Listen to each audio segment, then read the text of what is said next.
শুধুমাত্র একজনের বেতনের টাকা দিয়েই বানানো যাবে বুর্জ খলিফার মতো কয়েকটি টাওয়ার। এমন আকাশচুম্বী বেতন পান পৃথিবীর হাতে গোনা কিছু মানুষ। ২০২২ সালে বিশ্বের সর্বোচ্চ বেতন পাওয়া প্রধান নির্বাহী অফিসারদের তালিকা প্রকাশ করেছে মার্কিন সংবাদ মাধ্যম ব্লুমবার্গ, যাদের সর্বনিম্ন বেতনই ১,০০০ কোটি টাকার বেশি। আরএনবিডি টিউবের আজকের পর্বে থাকছে এমনই কিছু মানুষের তথ্য যাদের বেতনের পরিমাণ জানলে অবাক হবেন নিশ্চয়ই।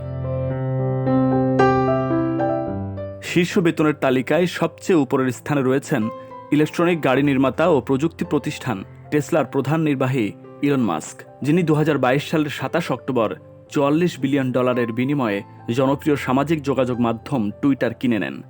যদিও টুইটার কিনে নেওয়ার পরই এই মাধ্যমটিতে দেখা দেয় নানা বিতর্ক আর অস্থিরতা। বিষয়টি সম্পর্কে অন্য কোনো ভিডিওতে জানানোর চেষ্টা করব আপনাদের।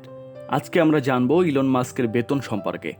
আপনি শুনে অবাক হবেন যে তার বার্ষিক বেতনের পরিমাণ বাংলাদেশি মুদ্রায় ৯৫,০০০ কোটি টাকারও বেশি।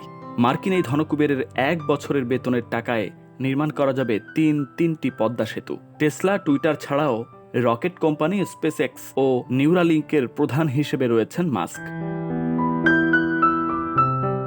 তালিকার দ্বিতীয় স্থানে রয়েছেন আরেকজন আমেরিকান, রবার্ট স্ক্যারিঞ্জ। তিনিও টেসলার মতো একটি বৈদ্যুতিক গাড়ি নির্মাতা প্রতিষ্ঠান রিভিয়ান অটোমেটিভ এর প্রধান নির্বাহী বা সিইও। মার্কিন এই ধনকুবের তালিকার দ্বিতীয় অবস্থানে থাকলেও ইলন মাস্কের থেকে ৪.৫ গুণেরও কম বেতন পান তিনি। টাকার হিসাবে তার বাৎসরিক বেতনের পরিমাণ ২১,০০০ কোটি টাকা। বিশ্বের সর্বোচ্চ বেতনপ্রাপ্ত সিইওদের তালিকায় তৃতীয় স্থানে রয়েছেন বিশ্বের সবচেয়ে দামি কোম্পানি অ্যাপলের প্রধান নির্বাহী টিম কুক। তার আগে এই পদে দায়িত্ব পালন করেছিলেন স্টিভ জবস, যার মৃত্যুর পর অনেকেই ধারণা করেছিল অ্যাপলের দিন বুঝি শেষ। যদিও এমন কিছু লক্ষণও দেখা গিয়েছিল বাজারে, তবে সেই অবস্থা থেকে আবারও বিশ্বের শীর্ষস্থানীয় কোম্পানির জায়গা করে নিয়েছে অ্যাপল।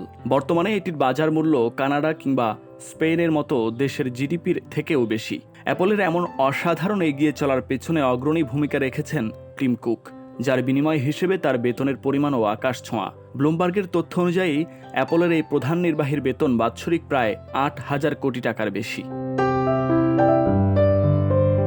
তার পরের স্থানে রয়েছেন পিটার রলিনসন।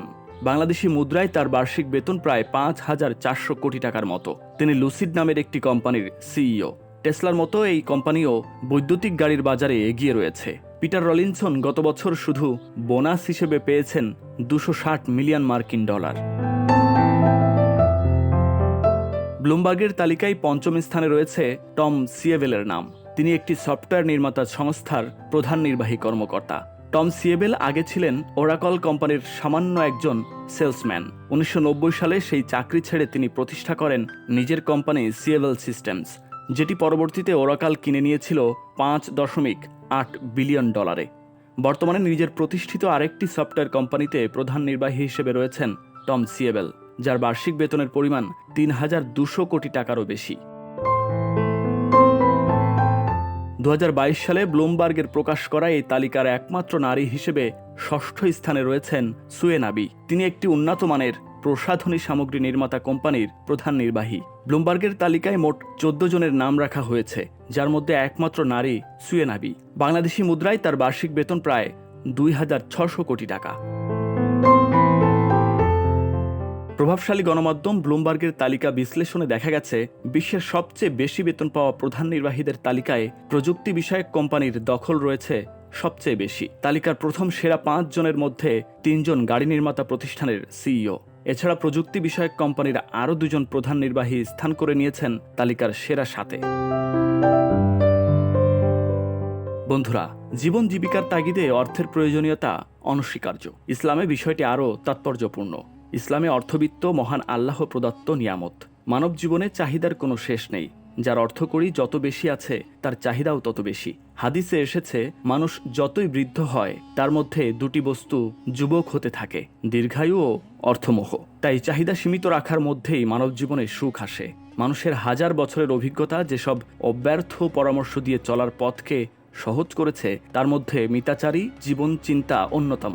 রোজগারের নেশাই স্বপ্ন ও সাধে প্রায় সবাই উচ্চভিলাষী। এ থেকে উত্তরণের একমাত্র উপায় ইসলামের শিক্ষা অনুযায়ী অল্পতেই তুষ্ট থাকা। এতে জীবন আরও উপভোগ্য হয়ে উঠবে। ভারসাম্যপূর্ণ ও মধ্যম পন্থার জীবন দর্শনই ইসলামের দর্শন।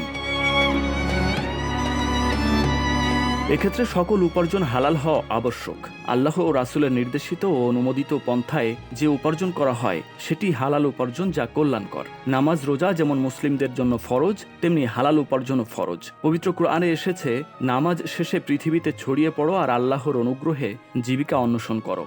ইসলামে মৌলিক ইবাদতগুলো কবুল হওয়ার পূর্বশর্ত হালাল রুজি। হালাল রুজি না হলে কোনো ইবাদত কবুল হবে না। মহানবী সাল্লাল্লাহু আলাইহি ওয়াসাল্লাম বলেছেন, দুহাতের উপার্জিত হালাল খাদ্যের চেয়ে উত্তম খাদ্য আর কিছুই নেই। মহানবী সাল্লাল্লাহু আলাইহি ওয়াসাল্লাম আরও বলেছেন, যে ব্যক্তি হালাল রুজি দিয়ে নিজে ও তার পরিবার পরিজন প্রতিপালনের চেষ্টা করে, সে আল্লাহর পথে মুজাহিদের মতো। আল্লাহ আমাদের ইসলামের সঠিক জ্ঞান অনুধাবন করার এবং সে অনুযায়ী চলার তৌফিক দান করুন। আমিন।